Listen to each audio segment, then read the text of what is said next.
patients! Stop arresting patients! Stop arresting patients! Welcome to CMMNJ TV.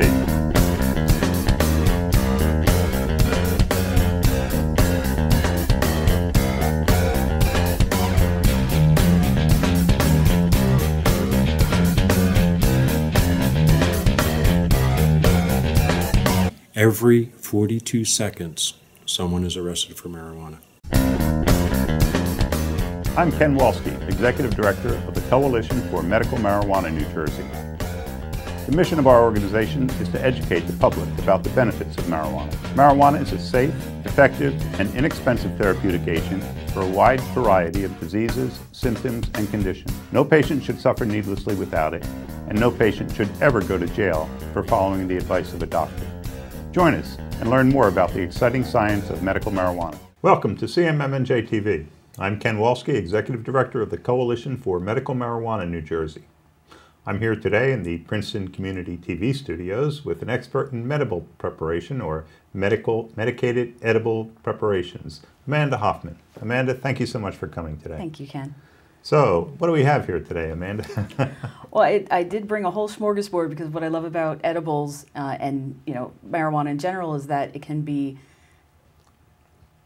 customized to the patient. So the conditions of the patient, the actual medical condition you're treating, the way the patient's body is reacting to the different strains, the different preparations.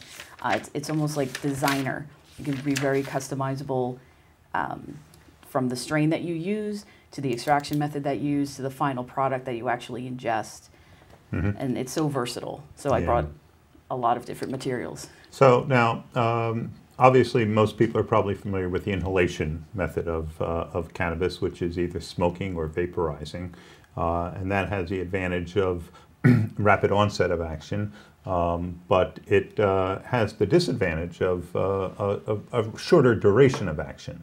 Now with the medicated edible products, you have a delayed onset of action depending on what's in the stomach and depending on a number of things, but a longer duration of action. So for example, if you need a constant state of medication in your body, medicated edibles might be the preferred method of using medical marijuana, correct? Yes, I agree, especially for nighttime use. I find that a medical, you can get 6 to 8 hours of pain relief, 6 to 8 hours of relaxation, so you can get into a safe space, relax, and get some rest, get some sleep. You do have to be cautious, though, because you don't have the instant feedback that you do with vaporizing or smoking it.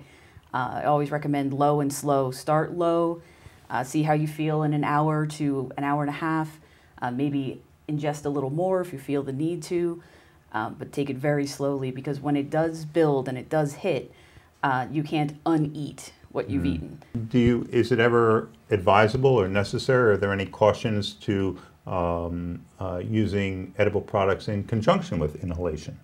Oh, I would always consult your doctor first before using any medical product or medical product, tincture, just to talk to them first about how it's going to interact with your other medications. But what I found personally is that layering treatment is actually very effective, where if I eat a medical product that's made with a high CBD strain and I have some breakthrough pain, I can always vaporize or smoke on top of what I've already eaten to, reach a different level of therapeutic effect. Very interesting, Amanda. Thank you. Thank you so much for clearing that up for us. So when you get this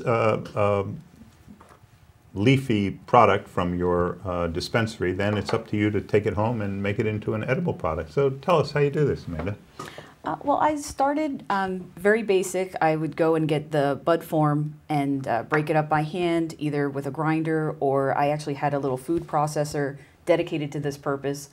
Get it finely ground, and then I just, to begin, would put it in a mason jar like this, and it has to be, one of the heat-safe mason jars, not one of the decorative ones that you would use for canning.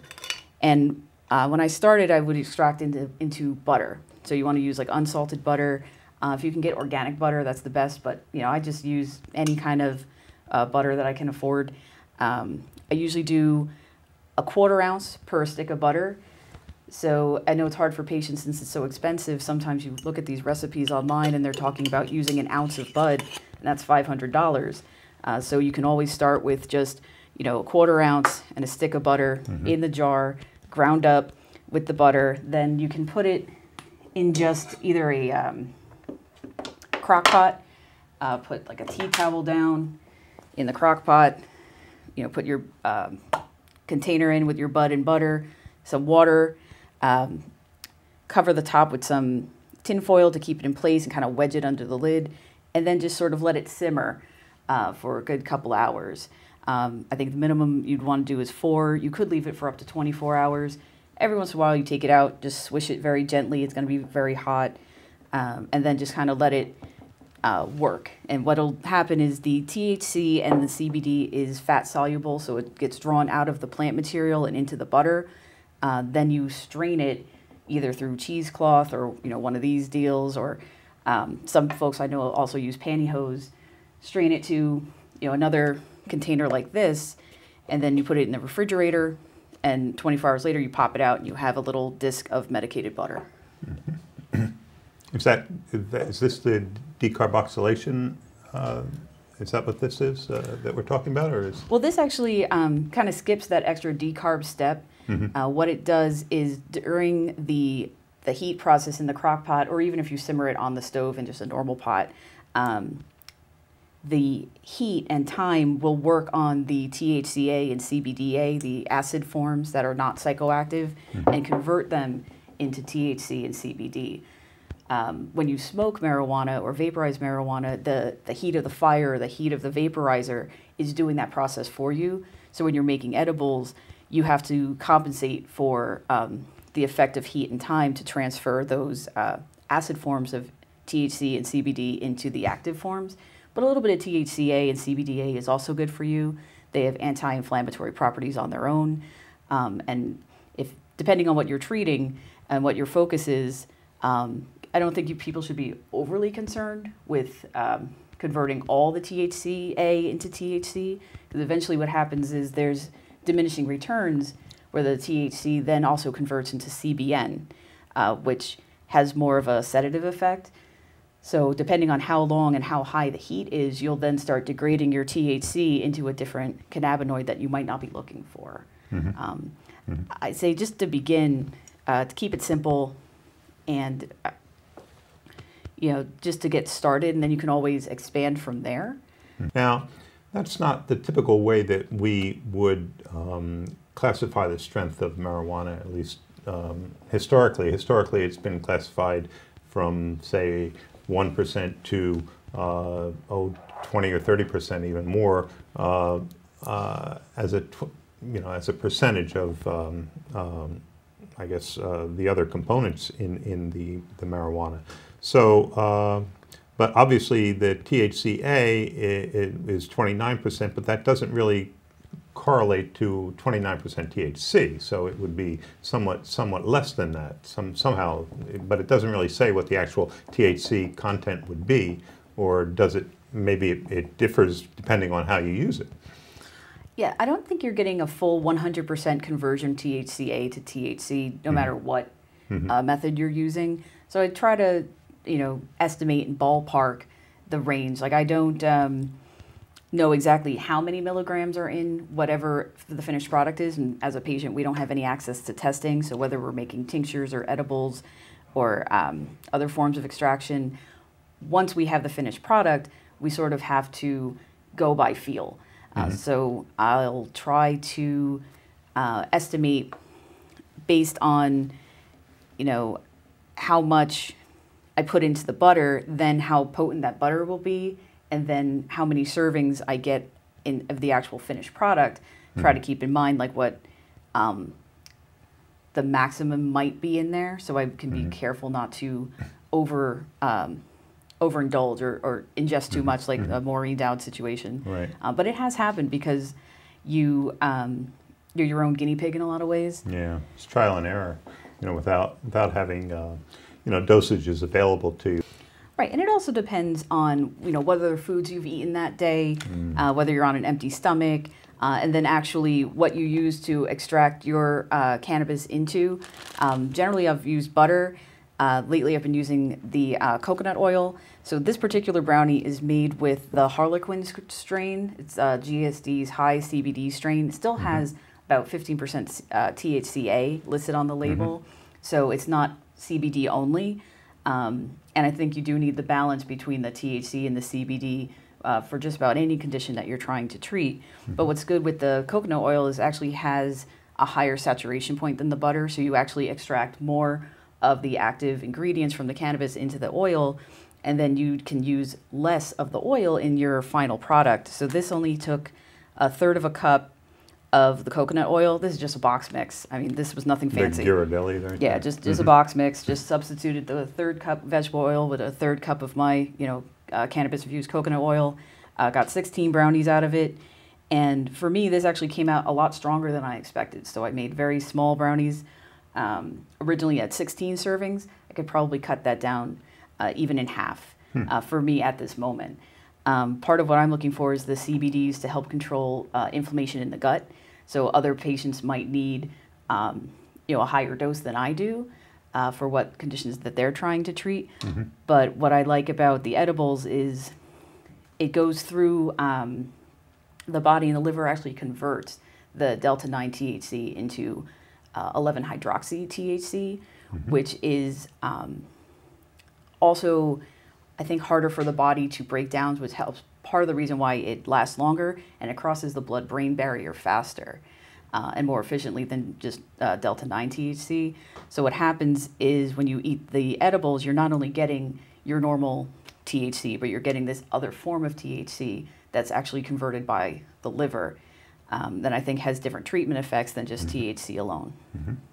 And what would be nice if we could get, tested extracts and then go home and make our own finished products. Like, I don't necessarily need to buy the brownie from the dispensary, but it would be nice to be able to get like an infused oil or something concentrated and know if I add this to brownie mix. My mix, I know what I'm going to get at the end. Right. Because a lot of times with patients too, we have a lot of different digestive or nutritional needs. So you might not want to stock your shelves with a bunch of brownies and then have a diabetic patient that can't have that much sugar, or a patient that's gluten-free, or a Crohn's patient that can't have certain emulsifiers or preservatives. So making more options for patients is always, I think, the way to go. And to not be so limited to say, oh, it's got to be a cookie, it's got to be a brownie, it's got to be a lozenge. You need to have the freedom to, again, make your own preparations that work for you. I would just like to have more of an idea for the science. Exactly what am I getting when I, take the plant matter, and that was tested, whenever its mother was tested, and then I put it in the butter, and we start losing, not calibration, we start losing a sense of how much is in the finished product as far as the dosage.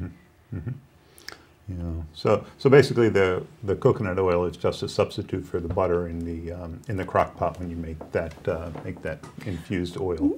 You can use butter. You can use clarified butter or ghee, coconut oil. You can also use olive oil. Different patients have used different things, because what I like is, just because it's butter or oil doesn't mean you have to make a dessert. You don't have to make a candy. You can use it in savory preparations as well. The one thing I like to do is keep in mind what the finished product is going to be, because then that's going to affect your preparation. We were talking earlier about decarboxylation. I did decarb the Harlequin before I made the brownies, because originally I was going to use it for a different preparation that was not going to have heat as part of the baking process.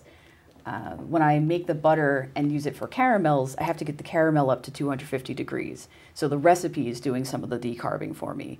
With the brownies, these bake at, where did it go? 325 degrees. So the baking process is going to convert more of the THCA in the butter into THC, and the CBDA into CBD. But if you're doing something with no heat, that's when you're going to do the decarb first before you do the extraction.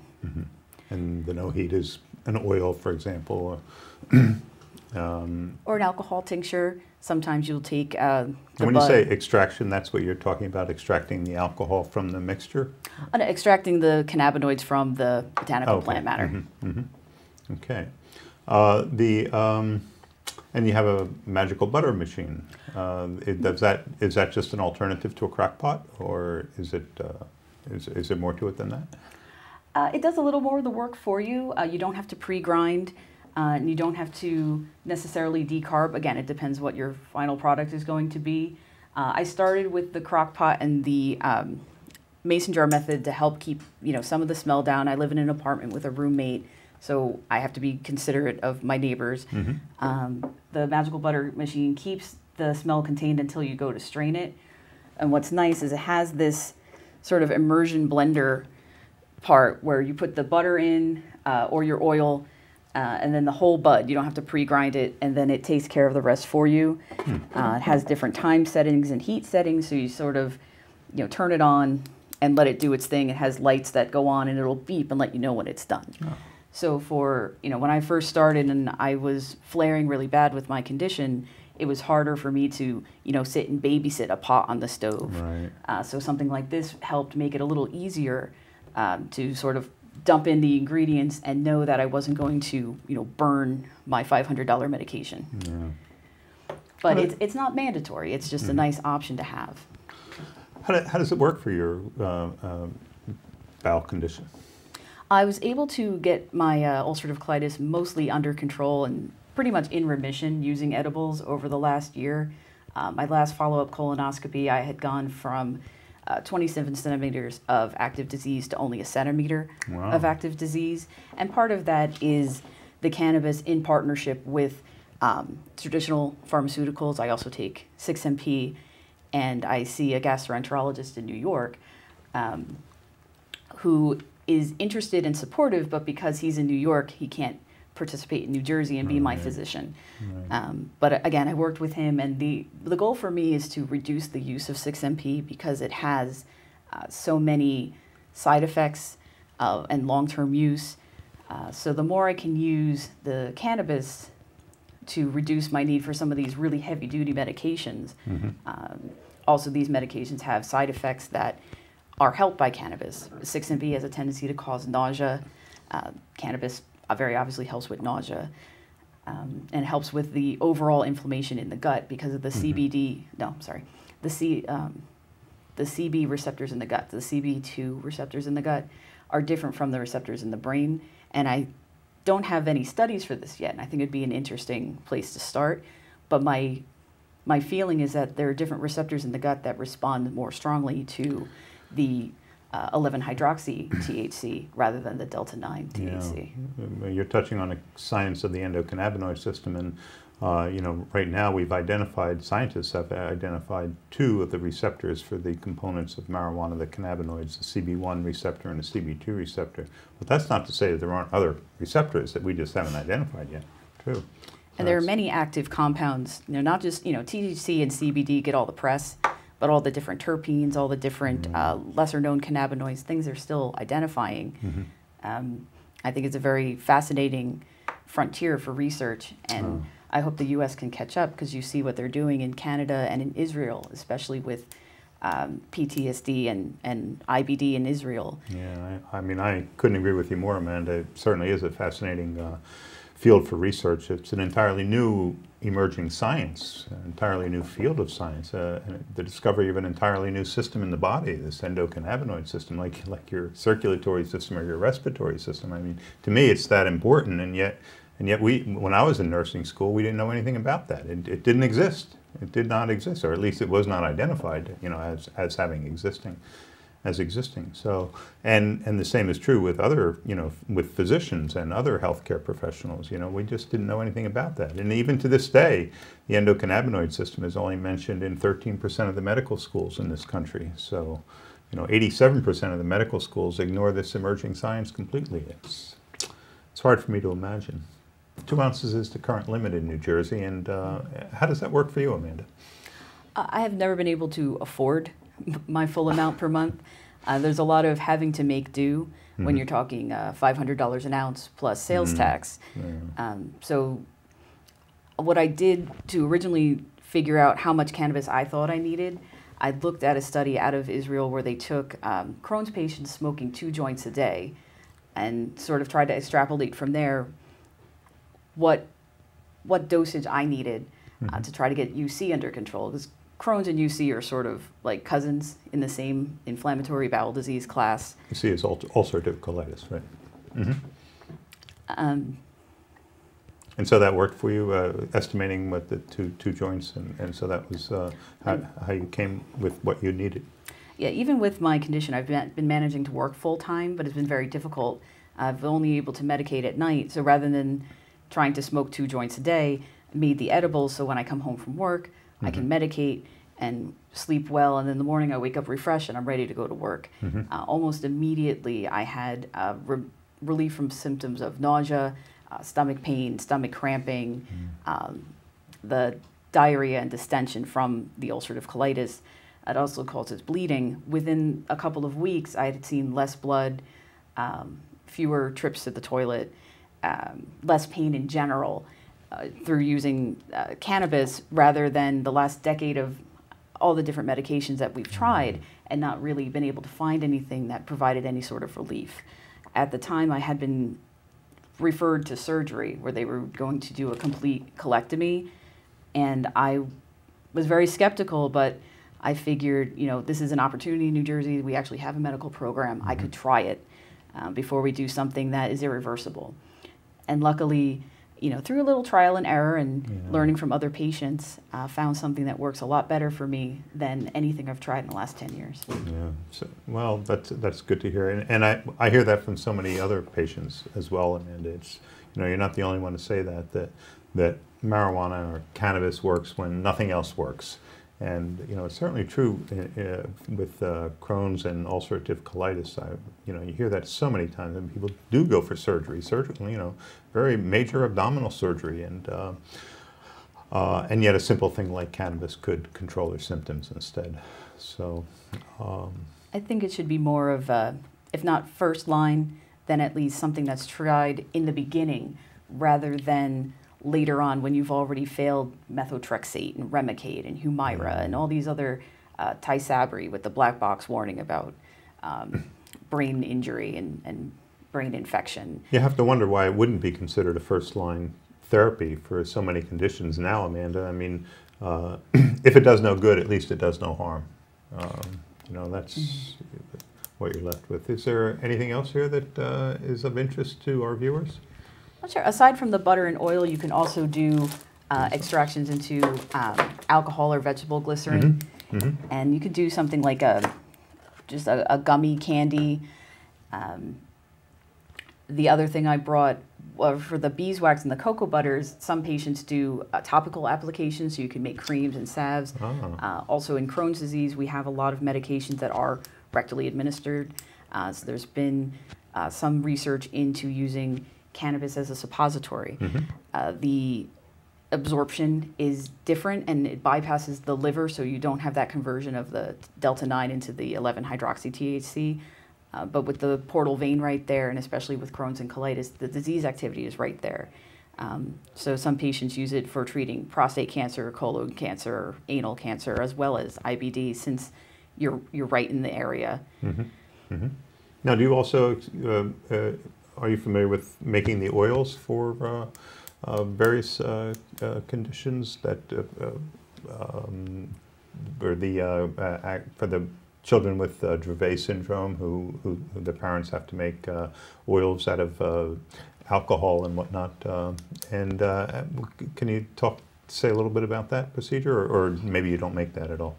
Well, I haven't done any alcohol extraction because I, you know, have a small apartment and I worry about the alcohol fumes. It can be dangerous using any sort of open flame because it'll, you know, catch fire. But they do have some settings on the magical butter machine where you can extract the cannabis into, say, Everclear, and then use a hot plate to boil off most of the alcohol, and then what you're left with is, you know, just the oil. But I think, unfortunately, in New Jersey, you can't really get enough raw material to make enough oil through that method, because you do lose a lot of material along the way when you're concentrating it down.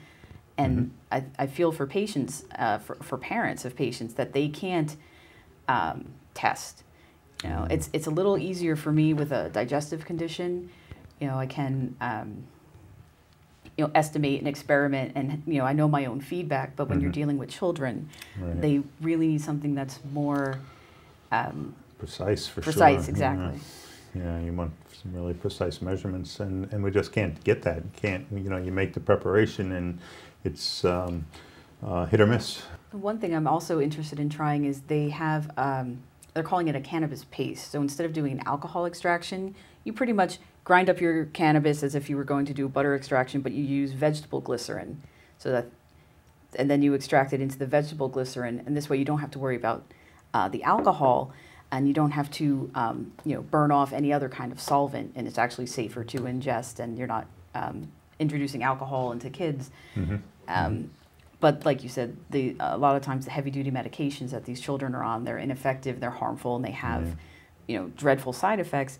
If this has less of a negative side effect, I think it'd be more sane to allow parents to try these methods first before they have to resort to surgery. Absolutely.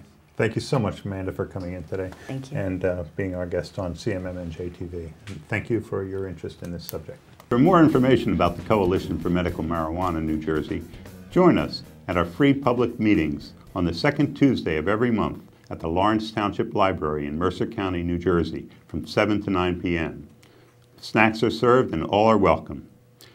Remember, every 42 seconds, someone is arrested for marijuana. Every 42 seconds, someone's arrested for marijuana. Every 42 seconds, someone is arrested for marijuana. Every 42 seconds, somebody's arrested for marijuana. Every 42 seconds, someone is arrested for marijuana. Every 42 seconds, someone's arrested for marijuana. Every 42 seconds, someone is arrested for marijuana. Every 42 seconds, somebody is arrested for marijuana. Every 42 seconds, someone is arrested for marijuana. Every 42 seconds, someone's arrested for marijuana. Every 42 seconds, someone is arrested for marijuana. Every 42 seconds, someone is arrested for marijuana, Lefty. And you're not one of them. Cada 42 segundos está uno arrestado por marihuana. Every 42 seconds, somebody is arrested for... Every 42 seconds, someone in this country is arrested for marijuana. Every 42 seconds, someone is arrested for marijuana. Every 42 seconds, someone is arrested for marijuana. Every 42 seconds, someone is arrested for marijuana. It could be you.